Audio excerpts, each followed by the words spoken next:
Hello everyone. तो आज हम लोग करने वाले हैं अचीवर पेपर के कुछ एमसीक्यू के डिस्कशंस जो बहुत इंपॉर्टेंट्स आपके लिए होंगे।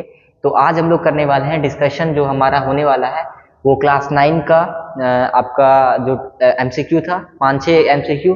बेसिकली इसमें अगर हम क्वेश्चन का बात करें तो एक दो क्वेश्चन मेरे को लगा कि आपको इसके जगह पे कुछ और क्वेश्चन आना चाहिए था, पर वो एक अलग मैटर है। मैं क्वेश्चन कॉपी अभी चेक कर रहा था तो मेरे को लगा कि इसका डिस्कशन थोड़ा सा दे देना चाहिए ताकि आपको पता चल सके कि आपका कितना क्वेश्चन सही हुआ है और क्या आपको जानना इसमें था। ठीक है, तो सबसे पहला क्वेश्चन जो आपका एग्जाम में आया हुआ था कि which cells does not have perforated cell wall.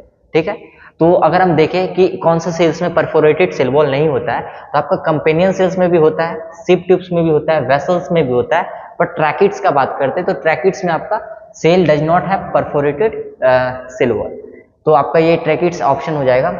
Nucleus is a seat for off. ठीक है, तो अगर हम बात करते हैं तो ये हमारा क्या है, WRNA गलत हो गया, एंजाइम सिंथेसिस गलत हो गया, आपका प्रोटीन सिंथेसिस भी गलत हो गया। यहाँ पे राइबोसोमल का सिंथेसिस होता है।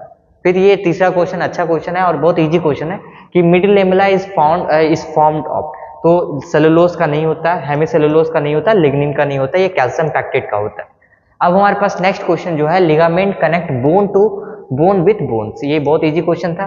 ब्रश बॉर्डर आखिर हो सकता है आपके क्लास में टीचर्स डिस्कस किए हैं या नहीं किए हैं, पर मैंने अपने लेक्चर में इसके ऊपर अच्छी तरीके से बात किया है कि हमारा जो मॉडिफिकेशन होता है किसी भी सेल का दो में होता है, या माइक्रोविलाई में होता है या फिर हमारा सिलिया में होता है। तो माइक्रोविलाई को हम ब्रश बॉर्डर भी बोलते हैं। तो ब्रश बॉर्डर एपिथेलियम का मतलब सिलिया अगर रहता तो फैलोपियन ट्यूब होता। बहुत सारे बच्चे ने फैलोपियन ट्यूब को टिक किया है, पर ये फीमेल रिप्रोडक्टिव सिस्टम का पार्ट होता है, ये नहीं होगा। आपका ट्रैकिया भी नहीं होगा और आपका स्टमक भी नहीं होगा। तो आपका स्मॉल इंटेस्टाइन जहाँ पे आपका कोलमनार टिश्यूज, दैट मीन्स कि आप बोल सकते हो माइक्रोविलाई जहाँ पे आपका विलाई प्रेजेंट है। ठीक है, तो ये वाला आंसर आपका होगा।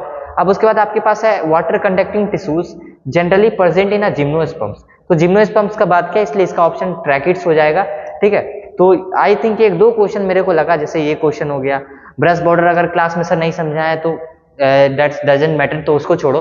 तो हमने आपके सामने ये डिस्कशन छोटा सा रखा है और बेसिकली हम देख रहे हैं कि क्लास 9 स्टूडेंट के पास मतलब कि काफ़ी जो टेस्ट हो रहा है उसमें आपका जो परफॉर्मेंस आ रहा है बहुत भी अच्छा नहीं आ रहा है। ठीक है, तो उसके लिए हम लोग कुछ करते हैं। ठीक है, पॉइंट की क्लास 9 इज द स्टेज जहाँ पे आपको संभलना बहुत जरूरी है, क्योंकि अगर क्लास 10th में अगर आप क्लास 9th में बेस स्ट्रॉन्ग नहीं कर पाओगे तो क्लास 10th में आते ही आपको बहुत सारा प्रॉब्लम फेस करना पड़ेगा। और जैसे कि केमिस्ट्री अगर आपने अच्छा स्ट्रॉन्ग नहीं किया है तो केमिस्ट्री अगर आपने स्ट्रॉन्ग नहीं किया तो आपको बहुत प्रॉब्लम आएंगे। तो class 9 is a very important class. Atoms and molecular structure and atom, ये सारे इंपॉर्टेंट चैप्टर होते हैं जो आपको जानना बहुत जरूरी होता है। अगर आप नहीं जानोगे तो आपको 10th का केमिस्ट्री में प्रॉब्लम होगा। तो क्लास 9 स्टेज है जहाँ पे आप समझ जाओ कि आप बहुत चीज कर सकते हो, तो उस स्टेज पे आप काफी अच्छा से पढ़ाई करो।